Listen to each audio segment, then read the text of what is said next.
Hey, hey everybody, kidRiot here, and good morning to you all if you're on the West Coast. I hope you're like me and you have your cup of Joe with you. But actually, today it's a pretty good show. There's a lot to talk about, so I guess we'll get right into it. Joining me today is Stuke from Future Crew, Dis from AC, and V Sucks Visigodo from AC. How you guys doing today? So far, so Fantastic. good. Awesome. So yeah, there is. I think there is a lot to talk about, and even in the Dread versus AC match, I think there's a lot to talk about. Not only with Rain Fear, I think went positive in the first half, but I also want to talk about like TR and you guys' opinion. Do you think TR has been underperforming this year? I mean, just as a faction. Uh, I don't I don't think TR is underperforming, but it's just what classes, what things are used competitively in specific to Farmers League, and is TR good at those things? And the that's answer is they're probably a little bit worse than the other factions, what I was especially gonna at the say. I heavy. mean, the classes you see, most of the time you see an infill and a lot of heavies, occasionally light assault.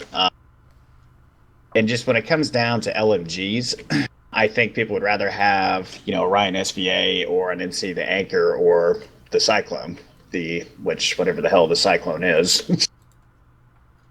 Yeah, and that was a big thing too. And I think especially, I don't want to jump ahead, but you saw, maybe like one of the more mobile players like in Therum using an MCG. And like, do you think that just really just kills them that they don't have anything that can compete with like the Cyclone and the Orion? Uh, they, yeah. I mean, you have to play them differently.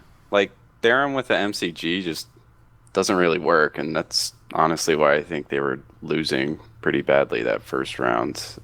It's just not his style of play. It's not what he's good at. And you have to adjust your play style to play with the TR LMGs. I think the TR's biggest strength is their assault rifles, and that's Yeah. really negated because you just don't see very much medic play at all in farmers. Yeah, TR by far have the best assault rifles, of all three factions, but, the format of this doesn't really lend itself to medic play. It's something compared it's 12v12 back in PAL would have. No, Yeah, yeah, and the light assault too. I mean, the Lynx and the Jaguar are pretty good guns, so I don't discredit them very much at light I'd, assault, but it's really just the heavy is the main issue. yeah, I'd say honestly the Jaguar in terms of a carbine you would want for farmers, that would probably be my top choice. do you think? I mean, I don't know how it's gonna work. I know I'm jumping ahead too, but like in season two, are you gonna see more teams rotate towards picking VS and NT as their main factions and kind of leaving the TR behind, or how do you think that? What do you think is gonna happen?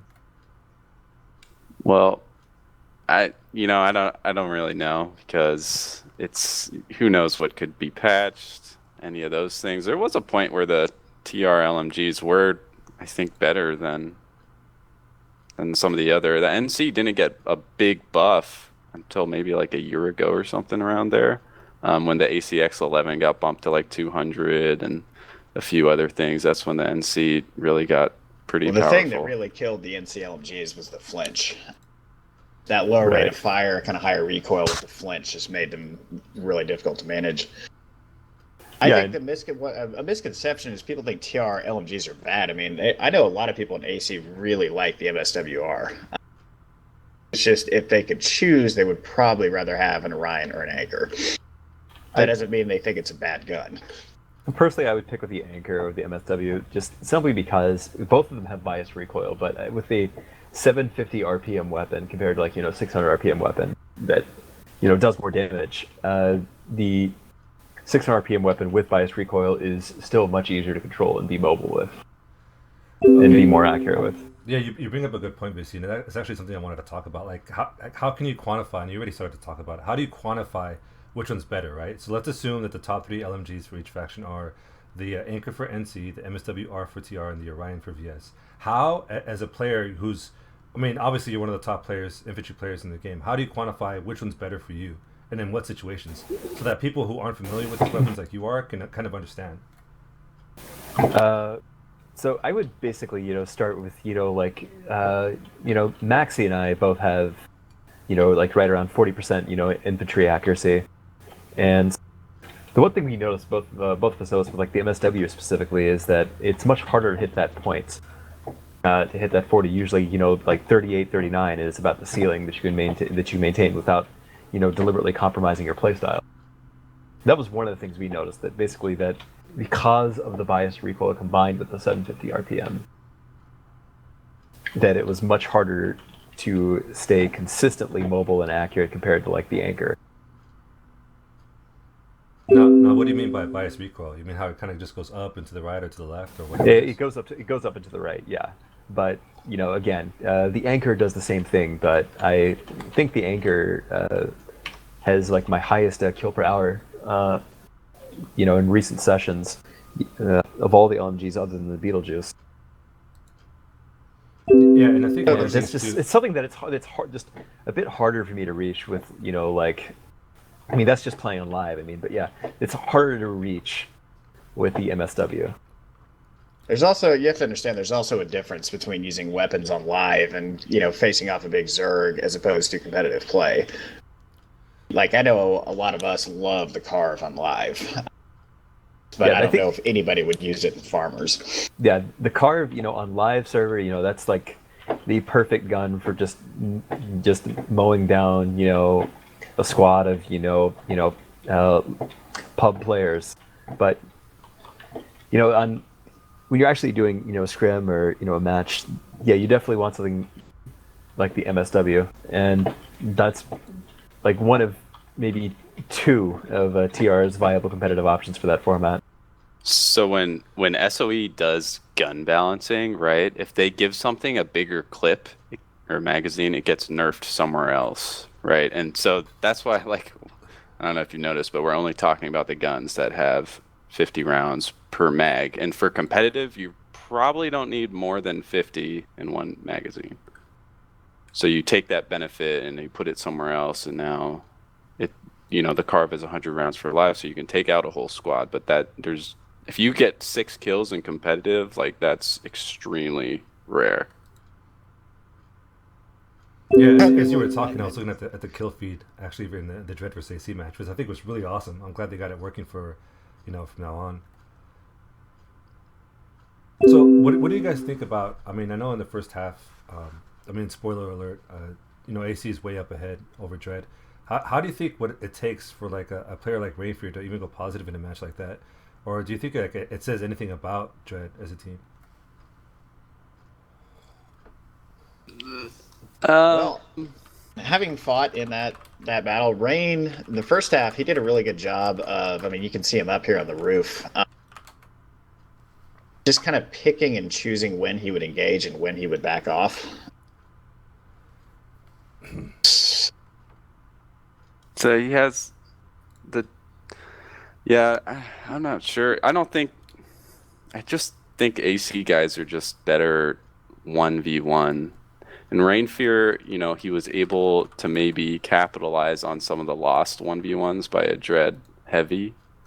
So maybe that's why he was going positive. But he was also, you know, he won a few times. He was catching Distort out of position a few times, I noticed, and that helped his score out too. Yeah, I mean, I'd say that, you know, as a light assault, your job is basically, you know, flank and gank. And again, yeah, he was able to use, you know, a couple of, you know, moments where you know, one of his teammates lost, you know, a 1v1 or whatever, and jumped down and just finished it off. You know, that happened to me first, experienced that firsthand, actually. But yeah, as a light assault, he was generally less exposed than the other ones, than his other teammates. Now, shoot, it brings something up, and I'm kind of disappointed that Talon couldn't show up. But we were talking about this before the show, and it's like for teams kind of like Dread, or even teams that are kind of just trying to join farmers, like how is it? I mean, how would you go about it? I know we've talked about this before in other shows, but I think it's more pertinent now that we're kind of almost winding down to the end of this season. Teams that are interested in joining, or teams that are on the fence, and you know, we know a few of them. Like, what do you say to them, or how do they pick their teams, or what do they look for in their players to actually get their stable 6? I would say one of the most important things is don't focus too much on just hard statistics. I think some of these outfits might, look at their outfit and potential roster and just kind of want to go with their higher KDR guys, and that's not really the best way to do it. Is you have to get people, you have to scrim each other and find out, okay, who are our best 1v1 players. I think that's one of the most important traits.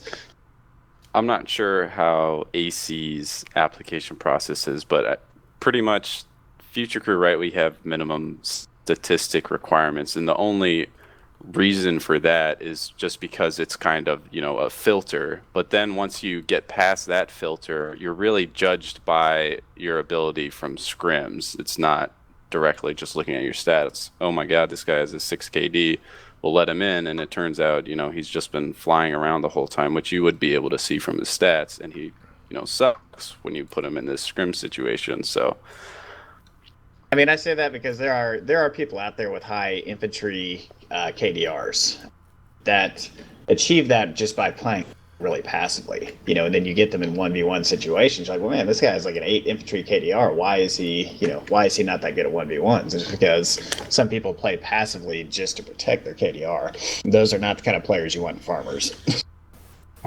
Yeah, definitely. I mean, you could see, it's always interesting, you can play on live and it's like, oh, I just had a 1v1 with this guy and he had like a 7 KDR. Let me look him up.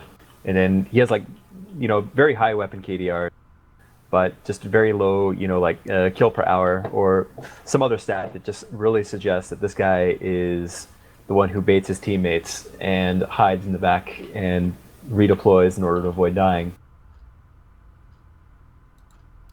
Yeah, I think the thing we can all agree on is scrimming and just seeing how people stack up against each other in 1v1s and internal scrims is really the best way to judge. Yeah, I don't think KDR on live is really that. I think it has some value, but it's not really what we look for. Yeah, and there's so many things to do in Planetside, and really concentrating on something and getting good at that one thing is what those teams should be doing. If they want to join farmers and play infantry, then they need to practice their infantry play and they need to get better at it. Some people might just start playing infantry, realize, hey, I'm getting owned, I'm just going to go fly. And they don't realize why they're getting owned. They don't make adjustments to get better. But if you constantly are always thinking about, what did I do wrong? I was out of position. Okay, I'm going to stay in the building when there's 20 tanks outside. I'm not going to run outside. And just making those adjustments mentally can really help some of those teams to kind of step up.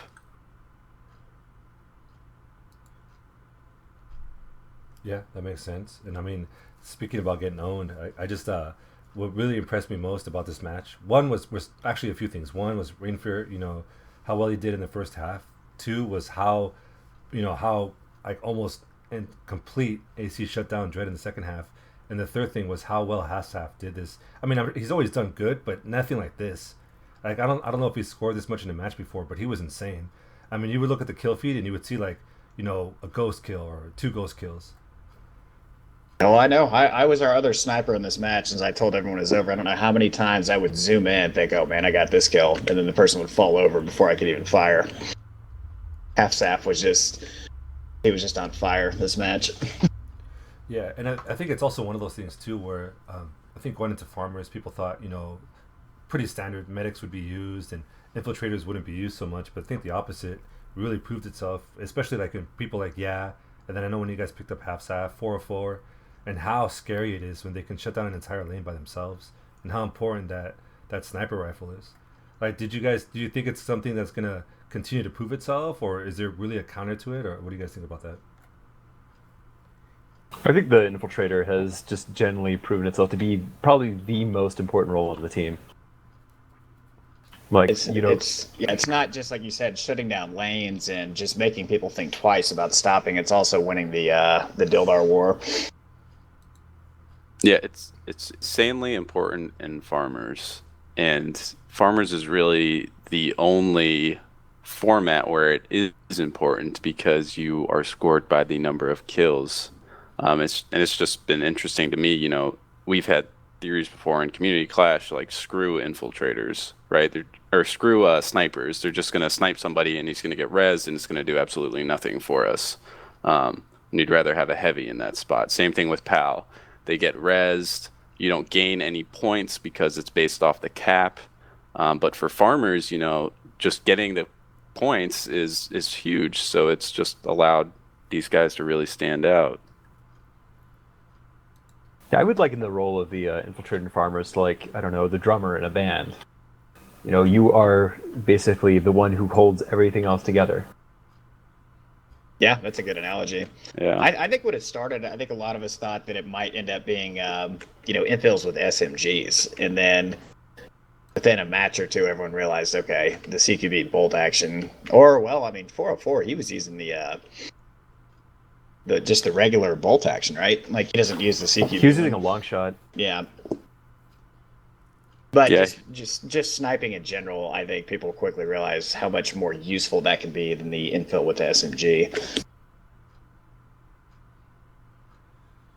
And it's all about not making those trade-offs, really. With the SMG, you might get a trade, but the infiltrator has to take the sniper rifle because he needs to maintain his survivability so he can be, the drummer. If he goes down, then your team's really in the dark for a while. Yeah, your team's dildo-less for a minute. Yeah, speaking of that, here's Half-Staff on the point by himself after he took out, one or two heavies.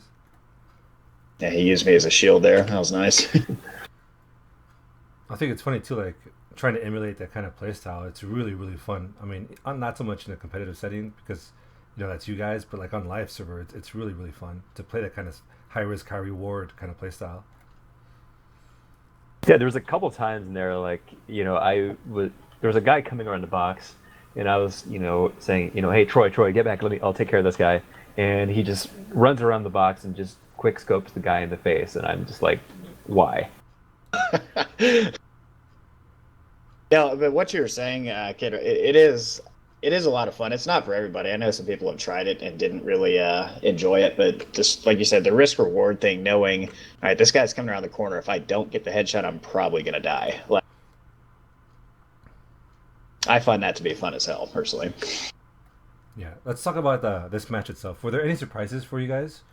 I mean, did everything kind of go out as planned, going into this match? Well, outside of Maxi missing the roster deadline? No. He says he was making cookies. I don't believe it. Yeah.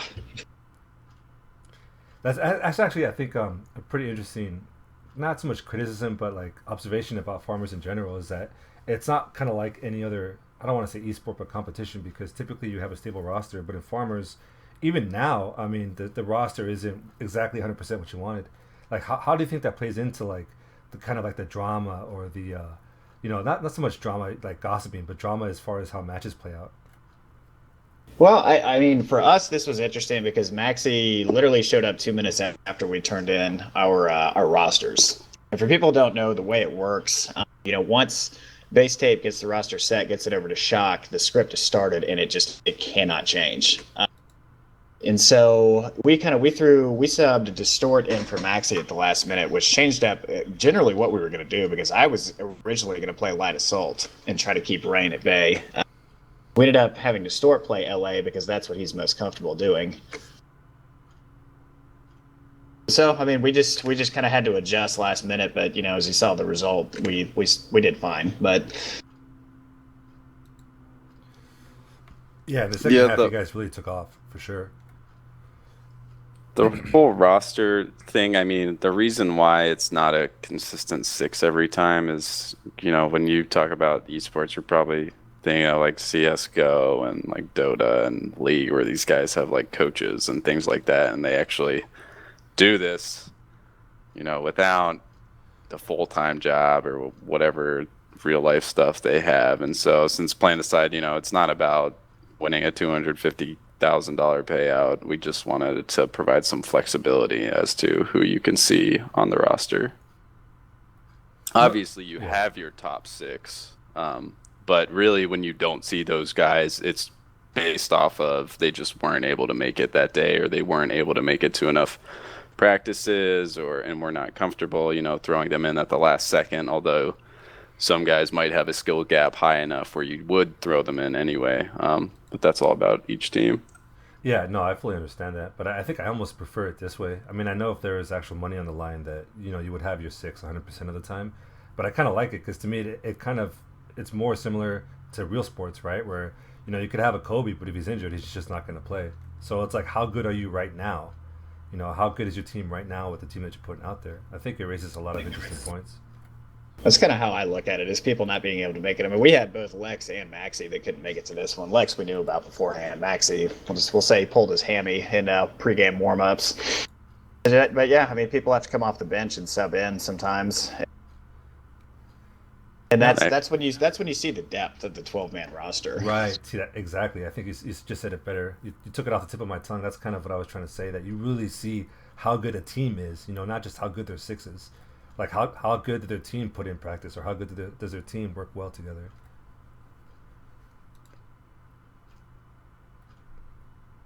I almost was seeded for a flu shot. Hand injury. God. Had to be rested.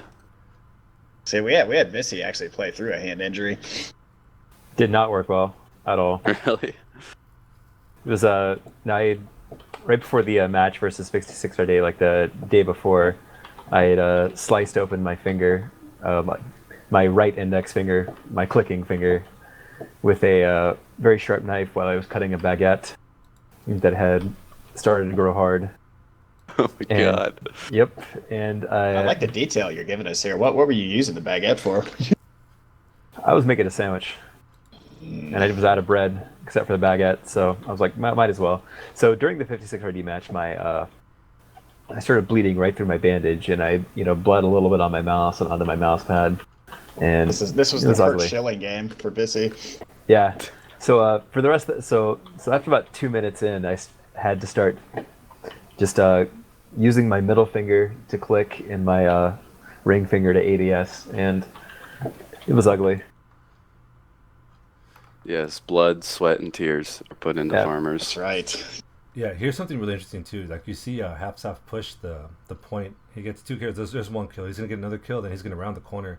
In the second match that we're going to see in a minute, the infiltrators from either team, TIW or Recursion, weren't able to do that. Do you think it's just because, you guys were dominating the match, that Hapsaf was able to do that? Or is that just his sense of, his game sense? Like, what do you attribute that to? Because I don't think I ever saw any infiltrator in the second match do what Hapsaf is doing right now. That's just... that's just Troy. This whole competitive scene is nothing new for him. You could watch some of his videos of him doing this exact same thing in competitive Battlefield 3, using a sniper rifle and taking points and killing people that are 10 feet away from him. This is just old hat for him. It might be that in the other match, the TIW Recursion, I think there was a lot more people from different angles. Like we just saw when Half-Staff killed those guys there, that all of Dread was kind of in the same spot on the point. And so he was just able to, turn the corner and pick them off one at a time. But Atherum was a lot busier in the next match. It was, and there was only one sniper, Steppen, because Oxy was running infill SMG the whole match, I believe. Yeah, the second match was definitely more chaotic. Steppen was not having his best match, I think, that game. I think he went into the half with, under 5 points or something. I think it's interesting too, where, like you were saying earlier, Stuke, how you focus on one thing to get good at. And I think that really shows how deep Planetside is, because you could say, okay, I'm going to practice my Ghost or my SAR, info, whatever, right? But then as soon as you get into a match like Recursion did, where it's super chaotic, right? Like, how do you practice those scenarios? Like, how do you adjust? And so it's like, even more than just getting good at one thing, you have to be flexible within that role. And I think it just shows how really deep I think the gameplay in Farmers is. What do you guys think about that? Yeah, I think we really see examples of it all the time in Farmers. Something that commonly happens is that, the top 4 seeds, right? ACDA, Recursion, Future Crew, we all kind of start off slow sometimes, and we all pick it up at the end. And it's because all the other teams can really practice their opening, and they know how it's going to go down. They know everything about it. They know where the players are probably going to be coming in from, and you can really practice and prepare for that situation. Once, you get 2 minutes into the match, things start getting chaotic. You start having less knowledge about where enemy players could be, and that's when that skill really comes out and teams start being able to pull away. I think it Mike Tyson said everyone has a plan until they get punched in the face. That fits perfectly, yeah. Yeah, and it goes like as a viewer, when I'm trying to understand what's going on, I kind of try and think of it as like waves, or spawn waves, where they're like, say right now, or Dread's coming up, like what are they coming, at this point with? Why is that guy by himself? Did he run away from his guys? Or I try to think of it as waves coming in, because you figure it's like, however many seconds to respawn, and then however many seconds to get to the point. And so a lot of it is if you even screw up, and I think Dread does it where you see two heavies approaching. I wish I knew the time, and one heavy's in front of the other so that they don't both get the 2v1. Then you've wasted in essence like 30 seconds. Yeah, I mean, I think it's easy when you're watching to say, well, why are they doing this, or why are they, right, exactly. Why are these guys breaking up like this? You also have to understand that a lot of times the other team is forcing them into positions and just kind of movements that they maybe don't want to do. Well, so D-Nuts, we just saw him kind of get killed on the point after his buddy traded with Technique or somebody on that flank side by the triple-story building. I mean, if it was me, if my heavy would have died right there, if that would have been, I don't know, Tav or somebody, I would not have even entered. I would have waited for more backup to come. Some of the positioning, I don't know if he was being forced, he could have been. But I see a lot of mistakes being made just strategically from Dread this match. Yeah, I'm seeing right now, this is the part where they could have 3v1 me right there. Instead, they came in one at a time. They came in one at a one, and I got all of them. And you bring up a really good point, right? Because I think what it comes down to really is just timing and communication. So like you were saying, if that guy doesn't communicate, hey, back off, so that we can push 2 instead of 1. So and I know it's hard too, right? Because when you're in the match, pressure's on, time is flying. You feel like every second's like, it's not really a second. It's going by really fast. How do you, say not so much from your perspectives, because you guys are, I'm sure you guys are, have your own methods, but say other teams that are interested in this, and I'm sure they're going to get to the point where like, hey, we're overwhelmed. What do we do? Like, how do you force things to calm down and slow down and get your team together in those types of situations? You have to have, you really have to have somebody kind of take control, and like you said, just say that, hey, everyone stop, we need to regroup, we need to do this. Yeah, it's usually like settle, we just lost 2 guys, let's not push in right now, we're down 2. And kind of about the communication thing you were saying, I think you ideally don't even want to have to communicate that. I think something that Future Crew does, I don't know if AC does it, but if someone's like in a room like Visi was before and we had 3 people there, if one guy like went into the room, he doesn't have to say anything for the second guy to follow him in and try and 2v1 him, and then maybe the third guy would even go around to the back of the building to come in from the other angle. I think that's kind of something I see out of the top 4 seeds, and I saw it from TIW at the end. Traceros was that guy. He was going and he was getting flanks when his other teammates might have been shooting at the guy and keeping him in one spot. So we saw that, but I haven't really seen it in the teams that are below TIW. A lot of this was also a learning experience for a lot of those teams. I think this is the first real competitive play some of them have done. Yeah, but I think Stuke's right. Like, he brings up a really good point. So say you look at your team, whatever your team is, you say, what's the ideal situation? Like, what is us operating like at 110%? And one of those things I think is exactly what Stuke said. But Future Crew's always done that, right? Like, they've always had guys that are just really smart. They know how to work together without even saying anything. And that's just the synergy. When you push, don't let a guy push by himself. Get two guns on the guy. and I think it's a lot of it. I mean, I won't say what I think, but like, how do you guys think that gets developed? Is it just mentality? Is it just playing together, or what is it? Uh,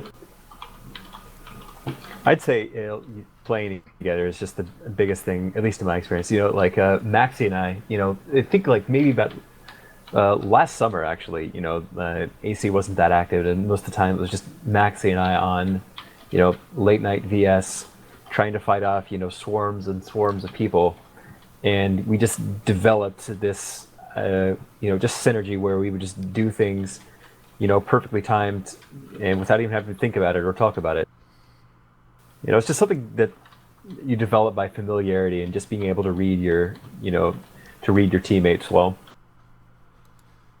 Yeah, I think experience is the number one factor there. It takes a certain amount of skill to get it started, and then it really just takes experience in playing with the person to know or anticipate what someone's going to do. But Okay, I pulled up the Recursion versus TIW match. Why do you guys think this match was so close, especially in the first half? I think they were completely unprepared for what Traceros was going to do to them. I think, as we've been saying, Shock and I, Cassie have been saying all season, we know the potential for TIW is there. We just have not seen them put together an entire match yet. And they came pretty damn close to doing it here.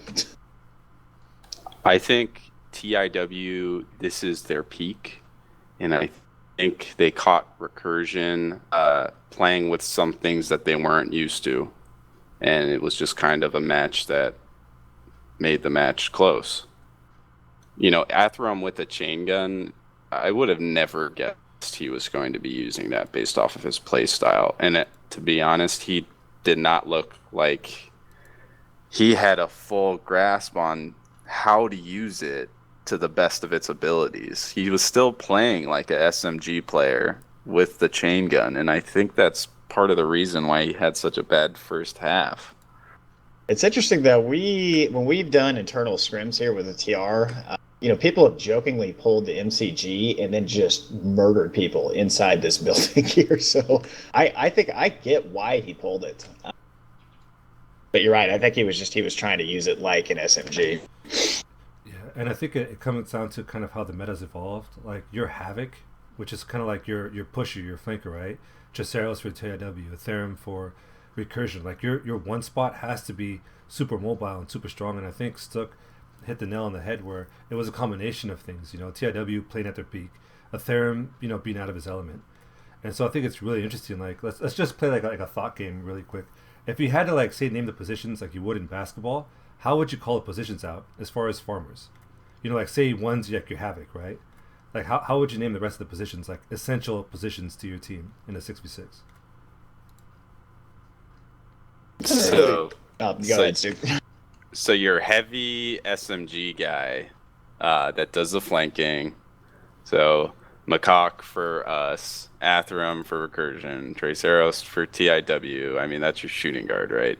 He might not be the guy who is doing the most coordination, but he's the guy doing the flanking and reeking in the points. So that's definitely Lex for us. Yeah, for sure. Yeah. Lex can do it, and you guys have a few people who can do it. Like, it's pretty impressive. Somebody always steps up for you guys. But then, Tav, I guess for us would be kind of our point guard, I imagine. So like your shot caller then. Yeah, your shot caller. I think that would be you, Vizzy, for AC, right?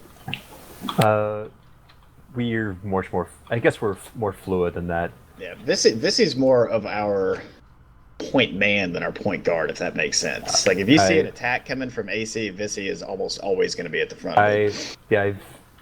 I'm much more just hyper aggressive charge in. Try to take advantage of a situation that Lex would create.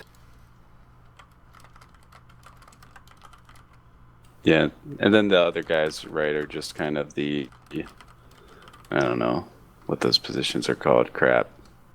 Big guys under. The other heavies who just kind of support, kind of like what I am for Future I'll Crew. probably just say like support heavy. Yeah, the power forward. Yeah, power forward. You can almost throw a hockey analogy in and say the infill is like the goalie. Yeah, the role of the infill is kind of strange. That's kind of hard to nail down what that is exactly. Maybe if you could have a half point guard, half shooting guard. Well, they don't really put up too much points, but they're responsible for a lot of what's happening. Yeah, that really is more of a point guard. Yeah.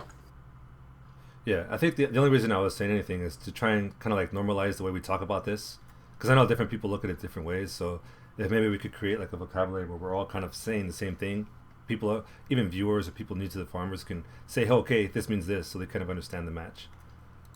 Because looking at it, I mean, from the outside, you're like, what the hell is going on? You know, you're almost entirely reliant on the casting, right? But if you could develop something where somebody can watch the match and kind of draw their own conclusions, I think that's when, you know, it starts to get really interesting, because then you get all kinds of outside viewpoints. Yeah, I hear you. I think it's, at least in terms of AC, we, as Vissy said, we're very fluid. We rotate a lot. We don't necessarily have assigned roles to people. We're more kind of read and react. It's kind of hard to really label what people do. Right, yeah, because I know even but I hear much you. more fluid. Whereas it's easier, I think, for teams like maybe like a TIW or a DA, that they have kind of almost strict positions, right? You have and Vonic that are always going to do what they do. And then Defender's playing, he's always going to do what he does. I think it's pretty interesting, especially how teams have kind of developed around their play styles, like AC hyper aggressive, you know, almost to the point where it kind of almost hurts you guys. So I think it's pretty interesting. So, but let's talk about this match, because we haven't really talked much about this Recursion versus TIW match, and I think honestly we could probably talk about this match for hours. I know we were talking about how Atherum wasn't in his element, and you could see it too in the second half where he brings out the Armistice, which is kind of subpar, but you could tell almost right away, right? You see the kill feed almost filling up with him. But there's gonna come up a point in this match, and I really want to talk about it, when he goes into the max. Like, how much of a role do you think that changed, or that played in changing the flow of the map? Well, I think it's coming up. I don't remember exactly when it happened, but if he had not pulled that max, I'm pretty sure TIW would have capped the base. Yeah, I would agree with that. The max is definitely crucial for getting them off the point, kind of forcing them into the 3-story building, and I think Recursion kind of anticipated that was going to happen, so they had guys in the right position to really clean it up afterwards. The only sad thing about that was that even though Atherum, he was 10-9 the first half, I believe, he still was a net score of -6 or something, because he just, you know, the max kills. Maybe when you go in with the max, you want to just weaken people and let your buddies clean them up, but he wasn't pulling his weight. I think at that point they were just more concerned about not letting TIW cap. The TIW was up. They ended up at halftime up, 20, and if they'd gotten that cap, yeah, TIW was really prepared for how they wanted to hold the point, and they did a much better job, I think, actually on the points than Recursion did when they were holding it. Yeah, I mean, when you get charged by a max like, and I don't know how he's so fast right there and like jumping, but that's a debate for another time. Yeah, I was gonna say, I just noticed he was using the Cycler and the Onslaught, so half and half, like half medium, half close range. Yeah, I don't know. It was strange. I expected him to redeploy immediately too. I did not think he was going to stick around, and it ended up costing them. Yeah, I thought that. Oh, that's right. They did end up getting him. I think the thing is, like, when you have a person who's clearly your best player, and he has to be like the playmaker, right? Like Atherum had to step into a max. All of a sudden, you lose that havoc, right? You lose that pressure. So you've gone from potentially an aggressive team to a passive team, and it changes the whole dynamic. And I think that's what we see happen here with Recursion, where if Atherum, because I mean, you can't just be havoc with a max. You're too exposed, right? So I think once he went into the max, it was automatically a defensive move. So it's basically, let's hold here. And when you're waiting for the enemy team to come, especially TIW playing as well as they did, you leave yourself pretty vulnerable, in my opinion, anyway. I think maxes are a lot more effective in farmers for offensive moves. For defensive moves, I don't think it works out because, like we saw Atherum here when he first came in, he just charged onto the point, was in the middle of 3 guys. They all have their LMGs out. They're completely unprepared for what he's going to do to them. And shooting, you know, a rocket at him in the middle of everybody where someone's right on the other side is, you know, pretty risky.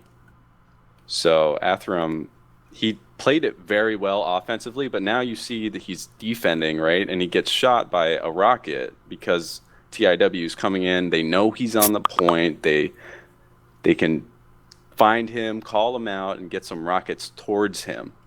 So it doesn't really work as well defensively, in my opinion. That's a really good point. I also think, in terms of Max's effectiveness, it's very base dependent. Yeah, I think this one's the one. As we saw when TXR went max crazy against us, that Maxes can be very effective in this, in this point building. Some of the other bases, though, there's just too much exposure really for Max to be effective. Here he goes again. I know I'm a little ahead of you guys, but he's coming into the H building again, or the whatever you want to call this, the point.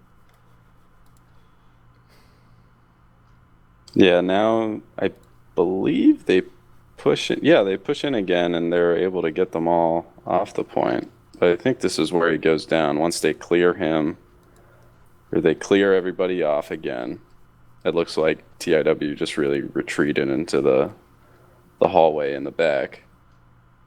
So now they can kind of anticipate what he's going to do, pull out their rocket launchers. So he catches this guy without a rocket launcher, but... Yeah, he should have redeployed after, in my opinion. Yeah, and I think a lot of the criticism too, and I think we probably should talk about it, is that people thought that he was cheating or hacking. I mean, like, what do you guys think about that? I've never seen a Max move like that. I don't think he's... I've never seen a Max move like that either. I don't think he's hacking or cheating. I wouldn't call it that.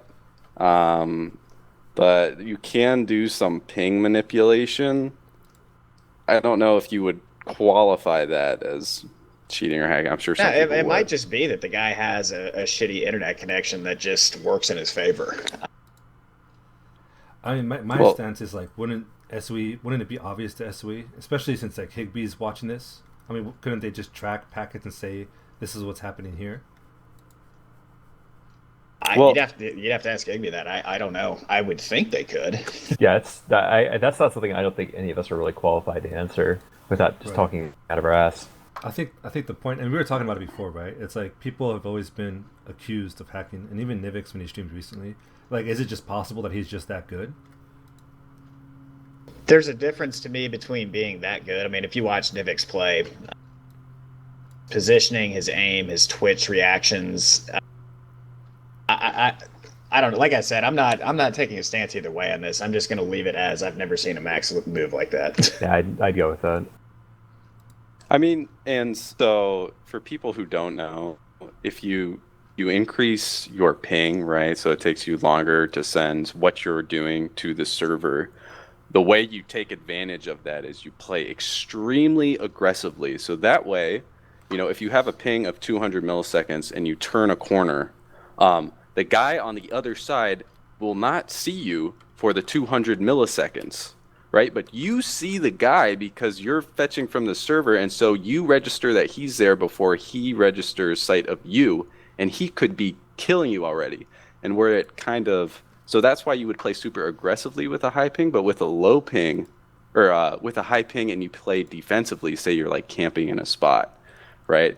Now you have that exact thing working against you.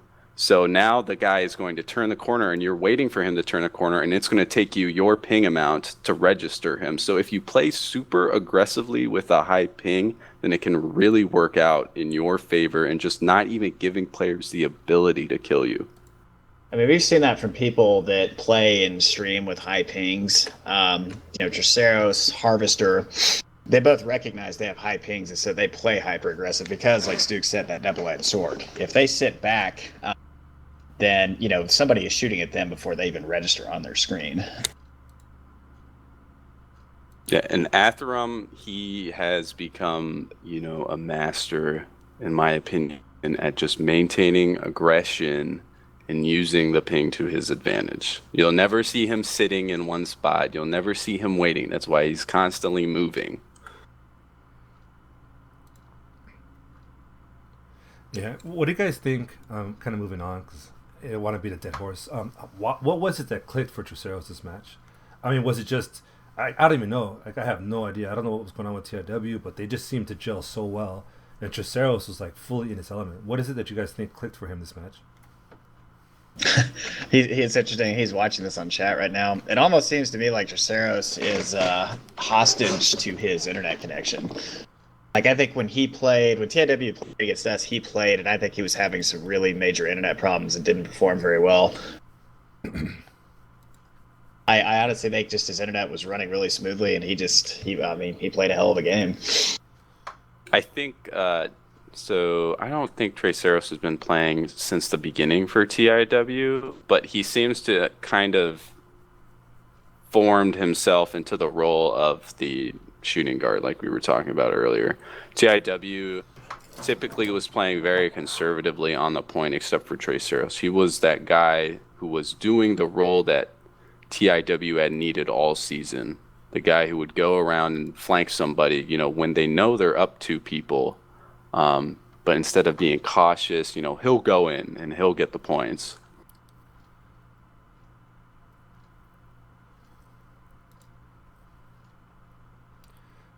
This was I don't know. I think this kind of match, regardless of whatever people thought of, things going on in the match, is good for farmers in general. Like the other one in my mind that sticks out is the Recursion versus AC match, right? Because they're so close and they're so fun to watch that you could almost like talk about this outside of PS2, and I think that's what really makes farmers great. When you get matches like this with so much on the line. Yeah, this was an absolutely great match. We'll see coming up here in the second half. Recursion does cap the base, and TIW got to the point literally, 1 or 2 seconds too late, Stuke? They were that close to stopping it. Yeah, and I think you saw some M42 there with the TMG50, and I think he's used the Gauss-Saw before. And it's really interesting, like, how is it possible to play around one person? Kind of, I don't want to say that they do this, but kind of how Recursion seems they do, or kind of how TIW seemed they did with Traceros. Like, is it possible to play around like a Kobe, and then adjust your tactics or whatever it is accordingly? I think that you kind of do. I don't think as a team you do. I think you might dedicate one person to supporting someone or something like that, or you might have, I think people used to talk about fire teams or whatever within squads, right? So you'll really split up your team of 6 into 2 teams of 3 or something like that, where 2 people are supporting Traceros doing the flanking. They're kind of they're playing like the north side of the building or something like that, and they're calling things out. I don't think you make a full team adjustment in order to support someone, though. Yeah, I would agree with that. Things move so fast in these matches. I think if you get caught up trying to stick to some pre-formulated plan, that can get you in trouble.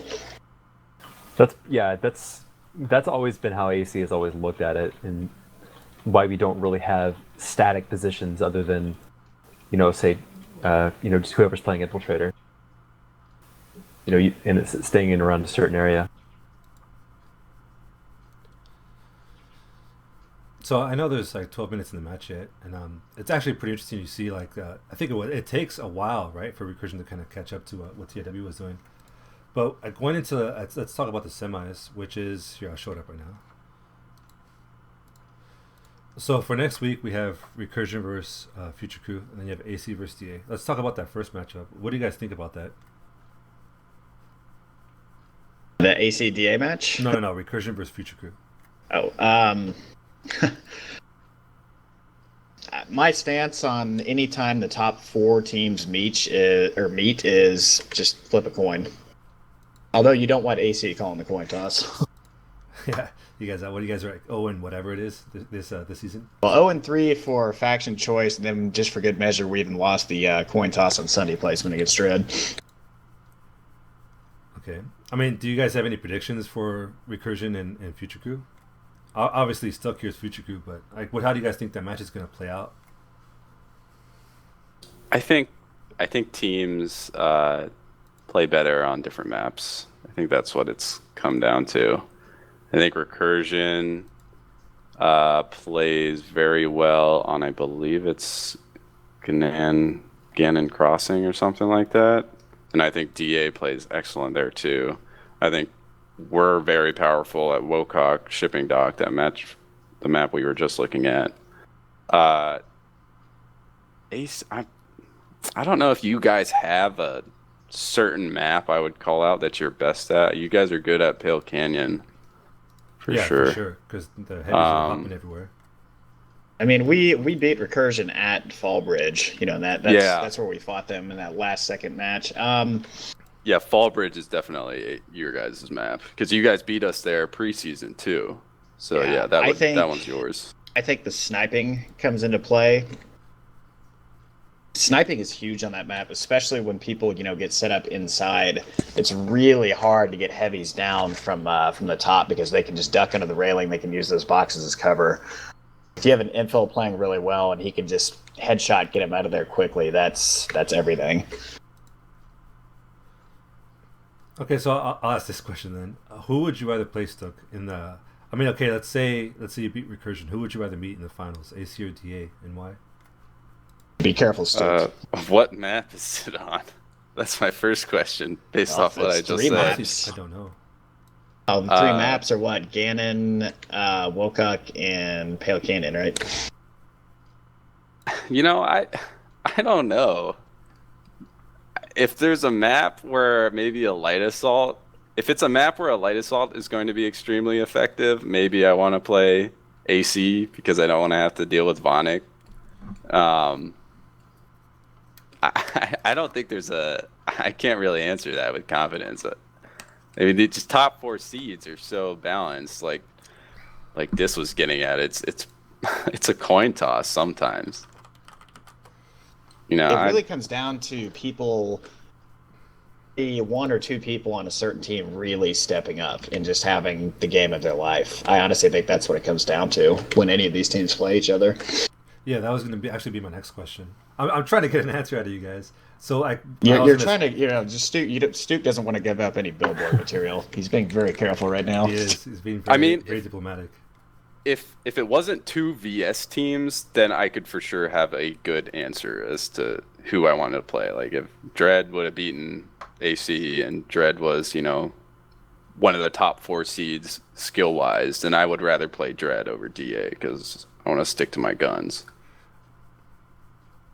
I mean, I'm going to assume, let's assume, Future Crew moves on. Obviously, you're going to have to play off faction. I mean, will it come down to who gets NC?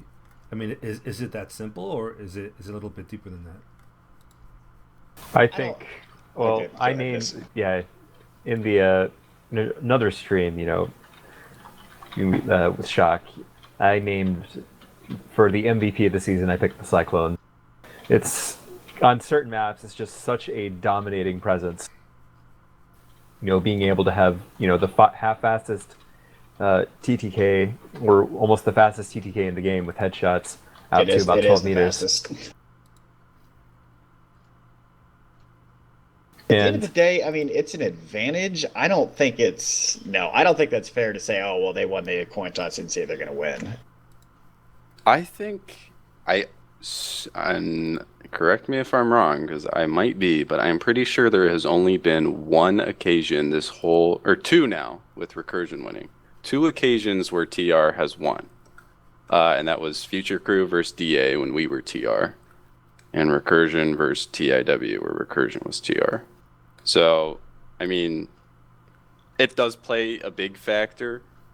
And the amount of time between the semifinals and the finals is not very long. It's only, 4 days. So you might not have the most time to get used to what you want. Like, I'm 100% sure AC wants to be playing NC. I'm 100% sure DA wants to be playing NC. And I'm 100% sure Future Crew wants to be playing NC if they win the coin toss. And it's for a reason. It does make a difference. I don't think it completely rules you out, though. No, it's not. No, it's not. It's not like game breaking at all. It's just for us. It's more. It's not so much we want to use the Cyclone. It's we don't want to go against it. Right. I think the big question for me, as far as recursion and future crew, is the Atherum and McHawk matchup, and then you toss in like Murda, you toss in 404. I mean, like, so you have your I guess whatever we call it, the one spot, McHawk and Atherum. Afterwards, who's going to step up, right? Because you have to have somebody step up. And recursion, if anything, has been really consistent to the point of almost anybody but Atherum kind of standing out. It's really hard to look at who's the number 2 and 3 player in recursion. Maybe because I haven't looked at it hard enough, but because Atherum stands out so much. Whereas with Future Crew, I mean, you have McHawk, and then you have Stuke, who's here, who could step up, and then you have Murda, who does what he does. Like whatever, he's really flexible. So I think it's really interesting to see who's going to step up from recursion and kind of match, tit for tat as far as Future Crew. And then you have AC and DA on the other side, where to me they're completely different styles, right? Where AC is super fluid, aggressive. DA is kind of not so much strict, but they have like a really, really good support crew in Vonic, and yeah, so it's going to be really interesting to see how these matches play out, especially because it's just a one and done, right? It's just single elimination. Yep. Looking at both these matches, I think I think Murder for Future Crew and Vonic for DA are probably the two X factors. Yeah, for sure. Because AC, we in Recursion, I mean, we have people that can definitely play Light Assault, but not to that extent. And as we've seen at Fallbridge in the past, if you get wiped, then LA up on the roof can be just an absolute nightmare to deal with. Yeah, and this is the map where Rain Fear, had his amazing game. Vonic had an amazing game. Murda, had like Murder had over 100 points. Yeah, and we're looking at the map right now, and it's almost like I mean, if you lose the roof and you don't have pressure on point, you're pretty much screwed because you have to look up right before you enter the building. So the playoffs, or the finals, I just want to say, is 3 matches. So we'll do 3, typical matches that you would only do 1 coming up to that, and it's on 3 different bases. Yeah, Tuesday night, this is one and done. So, yeah, I don't have any preferences as to who I'd want to play. I don't even know if we change our strategy for playing against AC or DA.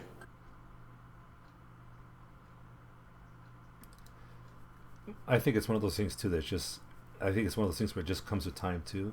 I mean, if you think of how much Farmers has changed from week 1 to the playoffs, I'm really, really excited to see how it's going to change. From this season to potentially the next season, if there is one. Oh, there will be. Because you guys talked about like a lot of things, like how I was kind of saying, why doesn't this happen, right? Why don't you always get the 2v1s? And then I think this said, well, what if the other team isn't letting you? So there's like a lot of subtle things that are going on that the viewer isn't aware of, that you really can't be aware of unless you're playing in it. So I'm really curious about those things, like what are the things that are happening that we just don't know, that are changing the flow of the map.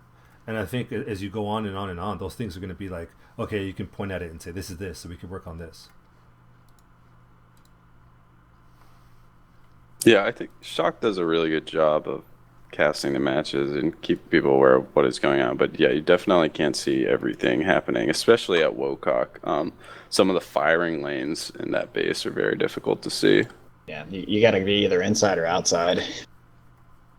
I think too, like the effect a good infill has, like a half sapphire, it's really hard to even quantify it because it just happens so fast. One shot, boom, somebody's dead. Okay, so what's the result of that? Yeah, it's tough. Like, I don't envy you guys casting because it's tough to keep up and keep things relevant. Well, I think something that they don't really talk about is how you want to try and, like you just said, pick somebody off and it happens so fast. And what's the outcome of that is, well, it's that you're 1 up now on your push. And so if you're full strength and they're down 1, you really want to use that to your advantage somehow. And just kind of the mindset that some of these guys have are what's in the blue. Yeah, and we're looking forward to Thursday. Good luck, guys. Do you have anything else you want to add before we ship out here? Well, now for those who don't know, Higby is going to be casting on Tuesday night. It's exciting. Oh, yeah, that should be really good. Which this is, I mean, anyone who's a football fan knows, the Super Bowl is great, but Championship Sunday, NFC AFC Championship, is probably the best day of football of the year, and that's kind of what Tuesday is for farmers. That's true. I didn't think of it that way because you get the most games. Yeah, these four teams are the distance that we saw during the regular season between these top four seeds and the fifth seed was huge. So these guys, like we've been talking about, they're all coin flips. I do not know who's going to win the Recursion Future Crew match. I have no idea who's going to win the ACDA match. It's going to be good. I think just the TIW Recursion match was kind of a preview as what's to come. Yeah, I think it's going to be really, really exciting, and especially going into the finals where nobody has ever played a best of three. There's so much that could happen because you talk about momentum, right? Morale, like how do you, if you get defeated the first round, how do you pick it up, knowing that you have to win the next two rounds? It's a tough job. That plays into it. I mean, we're playing for fun. Yeah, it's just a video game, yada, yada, yada. But it's the whole mental thing of, losing a match or getting wiped and coming in. And, we've seen it. People get frustrated. People get rattled a little bit. Fizzy, what did you call the, Rambo syndrome or whatever? Angry Rambo. Angry Rambo syndrome. That is 100% true. Yeah, and you can almost see it play out in the match, right? Where that Heavy's kind of pushing a little too aggressive by himself. Yeah, you die a couple times, you spawn, and you're not thinking, let's move with the team. You're thinking, I'm going to go get that son of a bitch that's killed me twice in a row. Yeah, you lose focus of the overarching objective and trying to settle a personal vendetta. All right, I think that's going to do it for us here. I mean, I laid out earlier, Vissy's Twitter handle, and then you have Stuke's up there. Diz, being antisocial, doesn't have one. I have mine up there, so I mean, tune in. Tuesday is going to be awesome. Like I said earlier, Matt Higby, the creative director, is going to be casting. He's really, really passionate guy in general, and especially I talked to him at the SOE anniversary that he's really excited that this is in his own game, happening. He's an esports fan, so it should be really good. Chalk will be there. Do you guys know who else? Are you going to be casting this, or will somebody else be? I believe so. I don't know. I told Chalk a week ago I wasn't sure who was going to be playing, who was going to be around, and that I may have to play. So we haven't finalized that yet. But yeah, I would think I would be playing. Yeah. Either way, it's going to be playing casting. Sorry. Yeah. Either way, it's going to be a really, really exciting day for Planetside 2, leading into the finals on Saturday. So that's it for us. Unless you guys have anything to add, we're gonna go off right now. Tune in Tuesday. All right, thanks guys for showing up, and thanks for tuning in. Be sure to tune in Tuesday. The times are all there. PS2farmers.com is the website for all your farmers needs. Take it easy.